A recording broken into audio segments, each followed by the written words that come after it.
रामपुर गांव में हरिदास नाम का एक गरीब किसान रहता था। हरिदास की आदत थी ईमानदारी, कम बोले ज्यादा काम करे। उसकी पत्नी सरोज अक्सर कहती, हरिदास, पूरी जिंदगी सच्चाई में काट दोगे क्या? दुनिया बहुत चालाक है।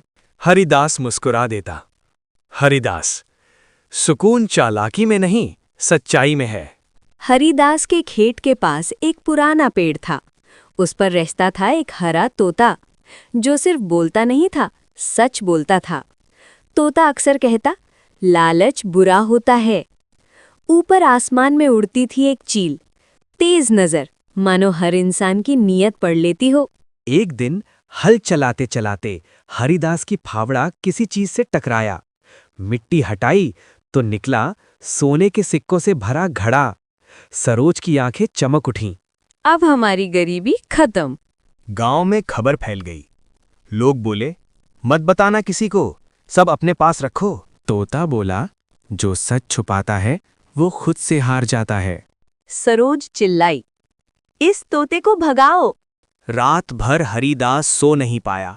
सुबह उसने घड़ा उठाया और पंचायत की ओर चल पड़ा। गांव वाले हैरान। तभी ऊपर से चील जोर से चीखी, मानो कह रही हो, सही जा रहे हो। जांच में पता चला, ये खजाना गांव के लिए छोड़ा गया था। पंचायत बोली, हरिदास, तुम चाहो तो झूठ बोल सकते थे, पर तुमने सच चुना। इनाम में पैसा नहीं, बल्कि हरिदास को गांव का मुखिया बना दिया गया। जो लोग लालच सिखा रहे थे, वही अब सीख ले रहे थे। तोता बोला, सच देर से जीतता है, पर हारता नहीं। चील आसमान में उड़ गई। अलीपुर एक छोटा सा गांव था, जहां कभी खेत लहलहाते थे, लेकिन अब जमीन फटी पड़ी थी और आसमान महीनों से चुप था। गांव में सिर्फ एक ही कुआं बचा था, वही कुआं जिससे पूरा गांव जिंदा था। एक दिन पंचायत बैठी। सरपंच बोले, अब से हर घर को दिन में सिर्फ एक घड़ा पानी मिलेगा। कोई ज्यादा लेता पकड़ा गया तो सजा होगी। सबकी नजरें किशन पर गईं। सीधा साधा ईमानदार लड़का, उसी को बनाया गया कुएं का रखवाला। किशन रोज सुबह सूरज निकलने से पहले आता, रस्सी संभालता, घड़े गिनता और बिना भेदभाव सबको पानी देता। गरीब हो या अमीर, उसके लिए सब बराबर थे। लेकिन गांव में एक आदमी था, सेठ भैरवदास। बड़ा घर, ढेर सारा अनाज, लेकिन दिल कुएं से भी सूखा। एक दिन आधी रात में किशन को कुएं की तरफ से आवाज आई, छप छप। वो चुपचाप गया। देखा, सेठ भैरवदास अंधेरे में 4-4 घड़े भर रहा था। किशन बोला, सेठ जी, ये गलत है, गांव का ये नियम नहीं है। सेठ हंसा, नियम गरीबों के लिए होते हैं, ये कुआं मैंने खुदवाया है, पानी मेरा है। किशन ने पहली बार आवाज ऊंची की, अगर कुआं आपका होता तो गांव प्यासा ना होता। सुबह पंचायत बैठी, सच सामने आया। सेठ पर जुर्माना लगा, सबके सामने माफी मंगवाई गई। सेठ ने सिर झुकाया, लेकिन उसकी आंखों में जहर भरा था।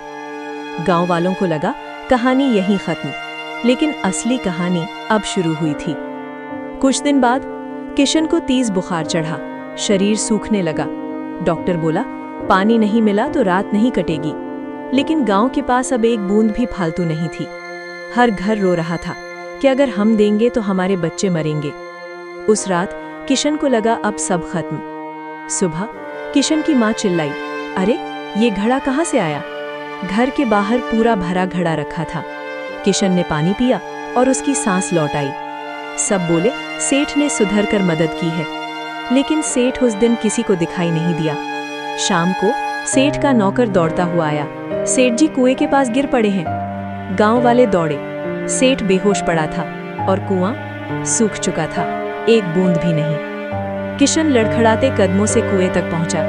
कुएं के पास एक पत्थर रखा था, उस पर लिखा था, जिस पानी को मैंने लालच में चुराया, उसी पानी ने आज एक ईमानदार इंसान की जान बचाई। आज मैंने आखिरी घड़ा तुमको दिया और खुद प्यासा रह गया। किशन की आंखों से आंसू गिर पड़े। सेठ ने धीरे से आंख खोली और बस इतना कहा, माफ कर देना, आज समझ आया पानी नहीं, इंसान जरूरी था।